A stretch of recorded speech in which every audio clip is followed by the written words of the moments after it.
much longer of a break than we expect, we do actually have something else that we can get to. And this is going to be important for us here in the Charlotte area because we've talked at length about the plans to improve and upgrade the transportation systems in the Charlotte Metro. So that discussion is continuing today with a potential vote.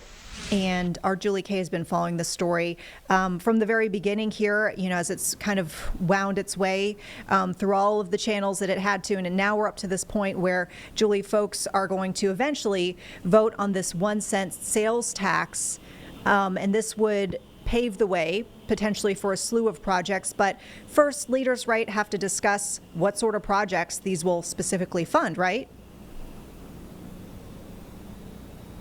That's correct. And that's going to happen in just a couple hours now. Tonight at 6 p.m., the Charlotte Regional Transportation Planning Organization is going to make some big decisions about what rail projects, what road projects, and what that's going to look like going forward. Of course, that's tentative because this is a 30-year plan, so that can be kind of fluid as we go. But today, the reason we're at the Bojangles Coliseum beforehand is because they launched the Yes to Mech campaign. So that's the campaign largely led by the Charlotte Regional Business Alliance, encouraging people to get out and vote for, encouraging people to vote for this sales tax and encouraging people to get educated about it because there's a lot of questions. I mean, this all happened incredibly fast. It was just 2 weeks ago that we were talking about this passing through the Board of Commissioners, the County Board of Commissioners, to get on the ballot in the first place. So this is a really short timeline they're working with to get out and talk to people. And so that is really what today is. Like you said, this all hinges on the 1 cent sales tax actually passing.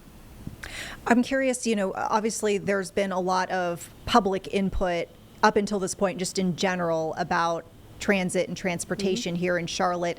How much of a say would folks have at this very moment with these discussions about the projects that are being talked about? I think that is the biggest question going forward, and there's been a lot of ideas thrown out. I'm not sure that we're going to know until we kind of get this process going. I mean, we're talking, this plan is 2055, so it's a 30-year plan. I do know that that's something that the people opposed to this are very concerned about. So I've talked to Action NC a couple times, and they've said, yeah, there's going to be a board of people who make these decisions, but there's nothing requiring people to actually take public transit to be on this board. And so that has changed a little bit. They changed the requirements. So somebody from the city's appointments and somebody from the county's appointments, they are required to be people who use public transit on the regular. However, they're not quite happy with that either, because if no one applies that fits that criteria that's qualified, that requirement kind of goes away. So they've kind of made some changes to make sure public input is included in this, but the people opposed to the sales tax still are not happy. So it's going to be interesting to see what happens when we actually get out and talk to voters. This is coming up really fast in November, so it'll be really interesting to see. And that board that I mentioned, that planning board, would have to get put together by January. So that is a really quick turnaround as well. Yeah. And I mean, I guess I'm curious too about kind of the lobbying efforts or the marketing efforts, if you will, to try to get this across the finish line, when voters do eventually have to decide and make that decision. Have you spoken with any folks that are involved with that about the messaging that they might be sharing, or maybe even just why they are so, strongly in favor of this passing? The biggest thing on both sides, both opposing and for the sales tax, is education, because we've got that quick turnaround. One of the biggest things people are saying is people don't know what microtransit means, and they don't know, if you don't live in an area that has a pilot program, you don't know what that actually looks like. So that's going to be a big piece of the puzzle, because that is going to be something that I think people are more likely to use on the regular within the neighborhoods of Charlotte. We have something similar in NODA. I talked to the mayor of Davidson. They have a pilot program there, and that's been very helpful for them. So I think that's going to be a big part of the messaging, is just answering questions about, yeah, we use this as part of our branding, but do you actually know what that means? I did also speak to someone who uses transit on the regular. He said, I take the bus and the Gold Line to get to work. That is going to shorten, if this passes according to the plan right now, that will shorten my commute basically in half.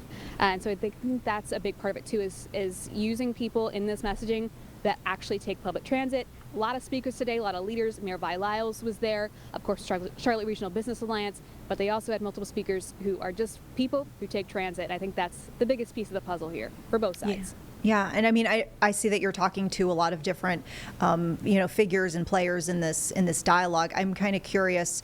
I mean, we heard a lot from Matthews and, the mayor there, and, he made his feelings clear about the direction that transportation was going. I'm just curious if you've heard anything from him or just Matthews leaders in general lately about how they plan to message about this. Will they inevitably support this overall, or is this something where maybe they feel like they were left out of plans and don't want to support this, period? Great question.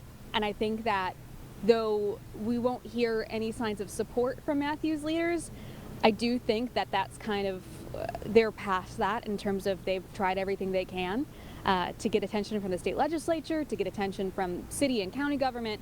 And unfortunately for them, it just really hasn't panned out. Of course, they wanted the Silver Line to be a light rail all the way through Matthews, and that is not what this current plan has. When we spoke last to Mayor John Higdon, that was when he was filing for re-election a few weeks ago. And he said, he was asked about that, of course. He said, I still stand by everything I said, but, I'm kind of tired of being the lone person in this fight. And so that's not a big focus of his campaign. So that I don't think we'll see any sides being switched. I don't think we'll hear too much new from Matthews on that front. Yeah. All right. Well, you've been staying on top of this very diligently. We appreciate it. And thank you so much for giving us an update. Of course, let us know how things go, throughout the rest of the day.